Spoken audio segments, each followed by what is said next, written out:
I wake up each day, your laughter lingers in every ray. Hello, and welcome.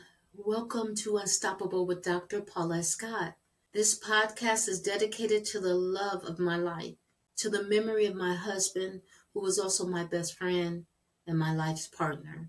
His spirit is the foundation of my unstoppable journey, and I am so glad to have each and every one of you here with me this week as we move towards week 2 in the unstoppable journey. This week, the Gardener's Guide to Resilience, digging out of grief. So welcome back. Last week we talked about a little bit about finding our purpose. Regardless of the pain, we have to find our purpose. So today I want to talk about how I literally found my purpose in my yard, in the ground. For me, the journey became unstoppable. It didn't start in the boardroom or in the classroom. It started in my own garden. My garden is my sanctuary. It's where life is interrupted. You see, when my husband passed away, when the passing of my husband, my daily life was filled with just overwhelming grief. I felt disconnected from reality in life. I needed something tangible just to hold on to, something that gave me a sense of order and purpose. The garden started when my husband, earlier before he was diagnosed with stage 4 cancer, he decided that he was going to support my mission in wanting to start growing my own garden. So he built me these beautiful garden beds that I could start to learn and nurture. I did not appreciate that garden after time. I appreciated receiving the food from my seeds and sowing those seeds. But I didn't appreciate the true meaning of God's gift of each and every one of those individual seeds provided a plant, a food, a fruit that could go on the table and to feed my family. So let's first just kind of dig in. I found that in my garden, my first act of healing wasn't a therapy session. It was getting my hands dirty. I found that as I worked the soil, my mind couldn't quiet down. There would be moments that I'd be in the soil that all I thought about was my husband. And it was a time for me to become united with God. And I would spend that time as I'm trying to get through each and every hole to plant my seeds. I felt deeper and deeper hole in my heart when I'm out there because I couldn't run to him and share with him that I just got this vegetable in, I got this fruit in, I just harvest these fruits or vegetables. He was not there no more for me to physically talk to him and tell him, but I knew spiritually that I could do it in the spirit realm. So I would talk to my husband every moment that I'm sitting there planting seeds. And I had to just become one with that soil, just to be able to take a second to say, wait a minute, Lord, what have you given me here to help me heal? You know, sometimes we forget that there are so many opportunities that we have come through ourselves to heal. Just so many people and so many things that we just don't see it at the time. And God has divinely created each and every step, every story, every chapter of our life. I was in a world where I had control. In my garden, what got put where strategically, I controlled that. I lost control when I could not save my husband's life, but I found control with being able to grow seeds and continue his legacy in our beautiful garden. I could pull the weeds. And when I tell you, I did not do it alone. I have the most amazing friends, from coworkers to strangers, who came into my life and volunteered their time before I lost my husband and after to help continue my gardening. They would spend their time helping me pull weeds, carry mulch, put in topsoil, no matter what that garden needed, fertilizing, watering, helping me cut my grass and trimming my trees. Because of those people in my life, it reminded me that I still had to give and I still had work to do. I was in a world where I had control, I could pull the weeds, turn the soil, plant my seeds. It was simple. Yet, when I really looked at it spiritually, it was powerful. I could hear the birds singing out there, and I just watched. I had never had butterflies ever in my yard, and I would get these beautiful yellow butterflies. It was one in particular that I would see. Was it the same butterfly every time? It was identical to me. It looked exactly the same. It landed on my hand. It would come inside my cage where I'm growing all of my vegetables, and it would fly around me with no fear. This was powerful for me. And at one point, I started saying, "Hello, honey." I wanted to know that that butterfly was my husband, and he was letting me know he was still looking over me and protecting me. You know, when there's an act of creating life, like when you felt that surrounded by death, you look for things to give you that next breath and to breathe. Patience in cycles. As a master gardener, I know that you can't rush nature, right? You got to be patient. It's in cycles. A second weed won't become a plant overnight. It needs time. A seed won't become a plant overnight. It needs time to nourish and care. This taught me a profound lesson about not only healing, but I had to learn to be patient with myself. And I would help people to tell me all the time, give yourself grace, be patient, give it time. It's early.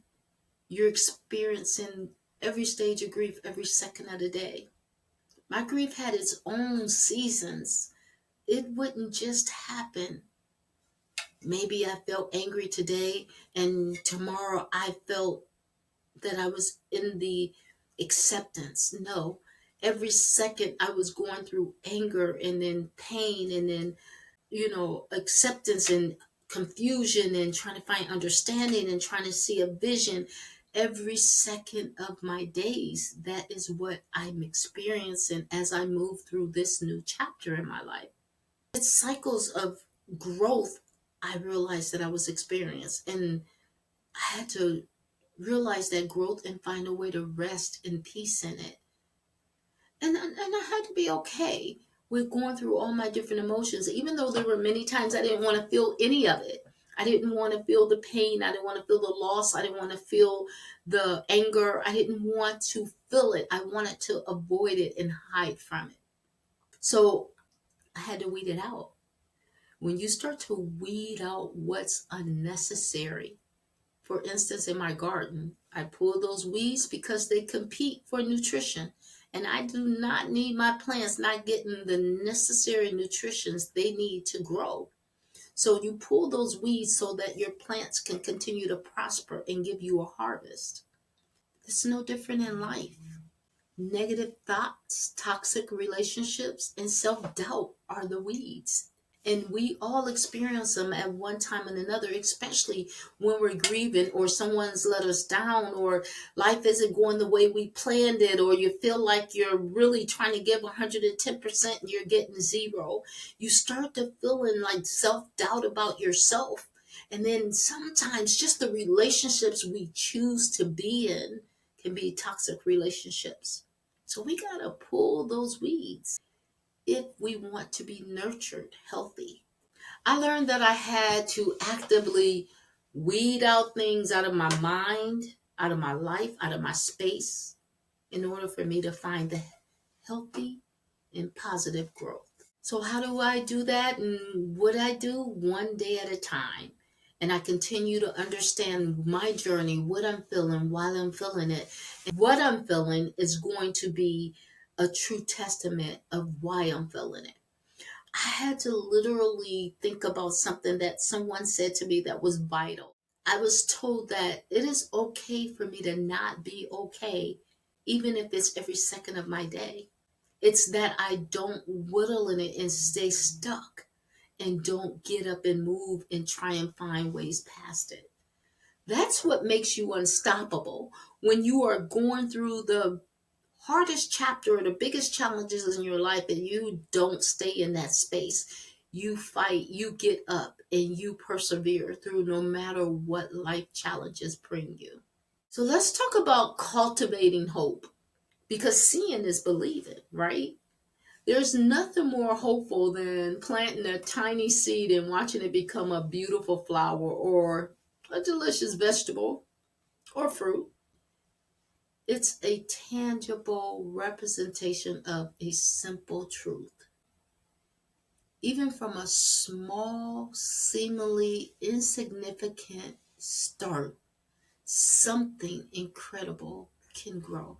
Now, that thought, when I took a minute and thought about that, when I just realized that that one little seed that I put into the hole, maybe I put two seeds in, they grow into a plant and give me a beautiful harvest. That gave me hope for my own life. A belief that from the pain I was experiencing, something beautiful can emerge. And I still have a journey. I still have work to do. The Lord has me here because my job is undone. That unfailing harvest, I also learned when I have an unfailing harvest, I also learned that not every plant is going to make it. And it's okay. The goal is never for myself to have this perfect garden where every plant has to thrive. I know that sometimes a seed may not be a good seed, it may be a bad seed in my amount of seeds or my package of seeds that I have.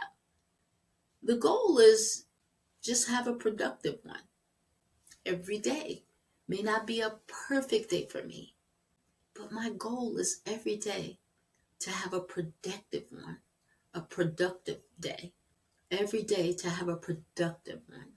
I learned that in order to celebrate my harvest, I could not dwell on my failures.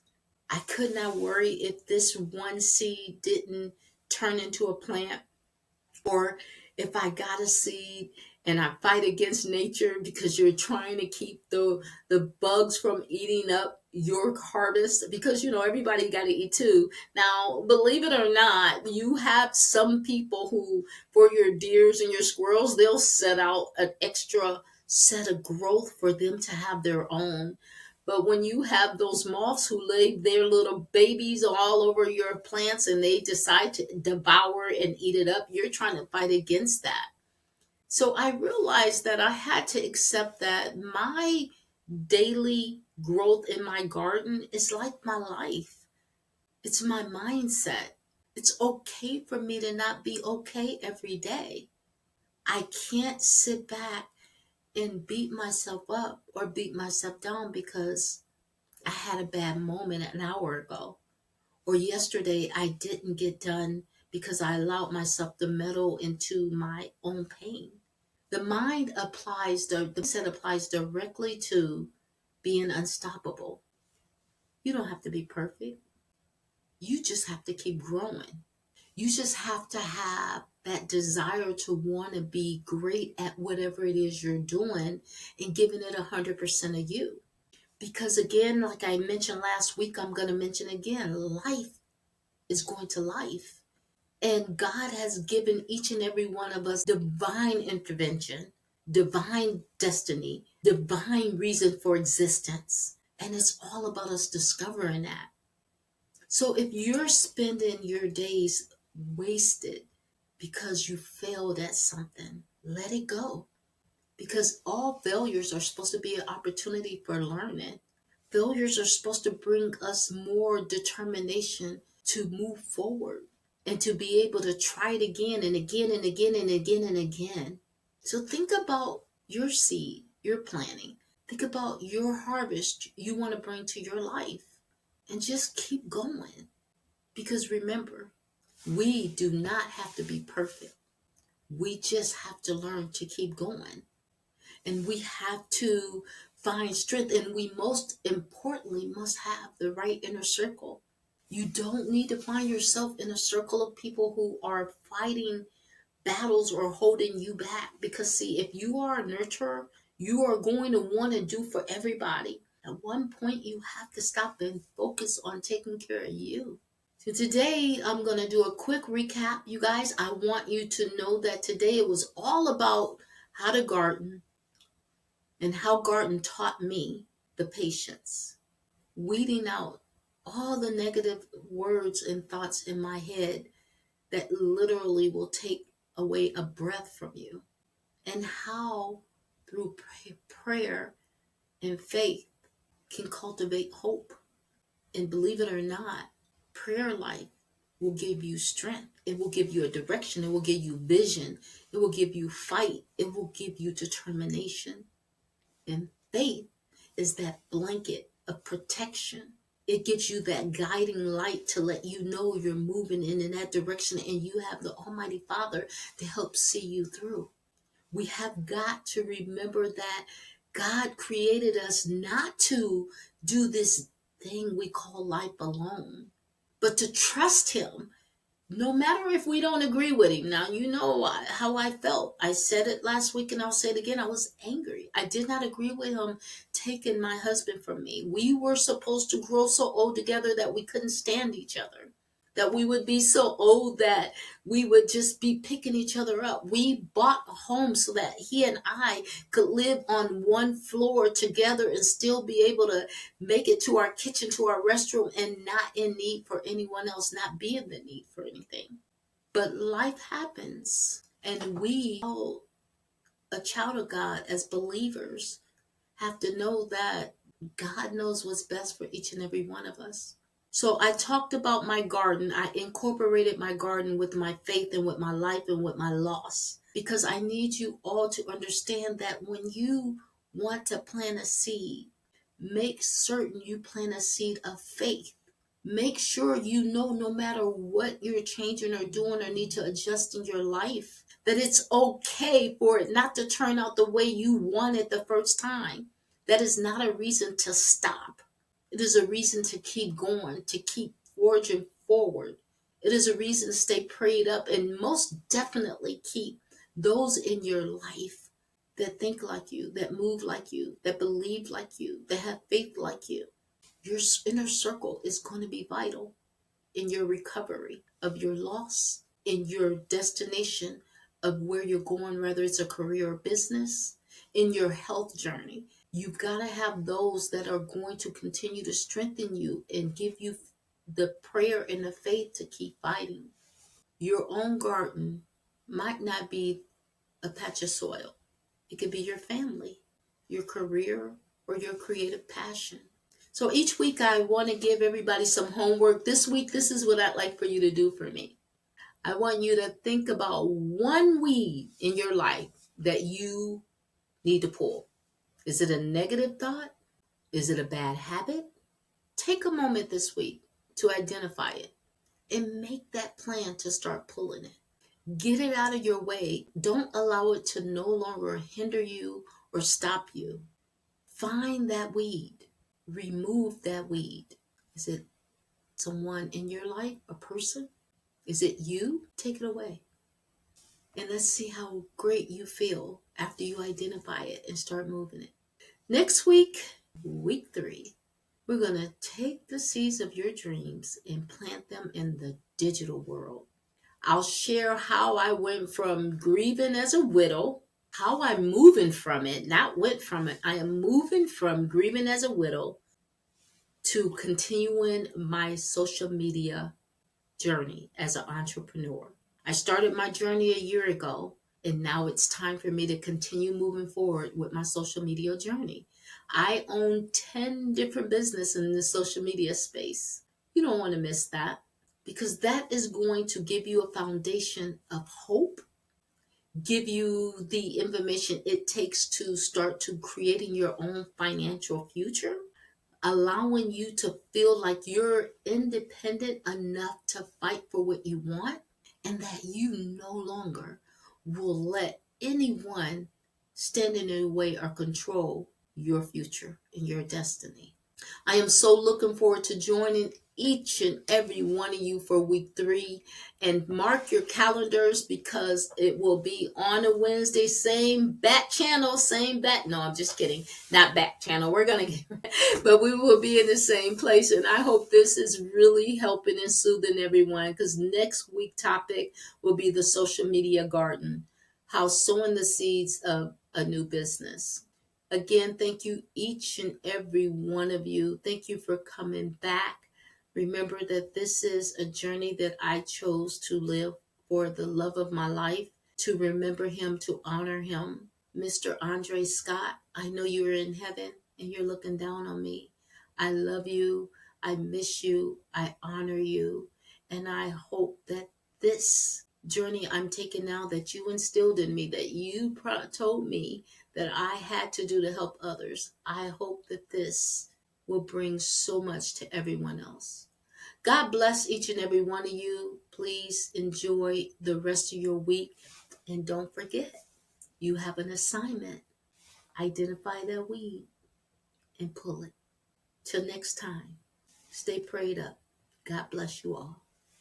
If you were empowered by today's episode of Unstoppable, please become a subscriber on our YouTube channel and also click the notification button. That way you are notified the next podcast drops. Also, please visit us on our website at www.unstoppablewithdrpaulescott.com. On our website, you will see upcoming guest speakers. Remember, you can also catch our audio form on Apple Podcasts, Spotify, Amazon, and all the other major audio platforms.